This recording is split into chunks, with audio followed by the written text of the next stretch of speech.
अरे भाई, दिल टूटलो तो टेंशन मत ले, काहे कि दिल के सुकून देवे वाला, टेंशन और बेचैनी लेवे वाला आशीष यादव के सैड सॉन्ग है न रे। बचपन के प्यारे जानू याद सदावा हो, मोहनी सूरतिया तो बहुत रोवावा हो।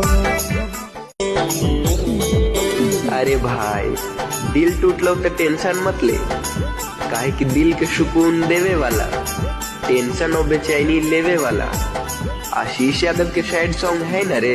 बचपन के प्यारे जानू याद सदावा हो, मोहनी सूरतिया तो बहुत रोवावा हो। अरे भाई, दिल टूटलो तो टेंशन मत ले, काहे कि दिल के सुकून देवे वाला,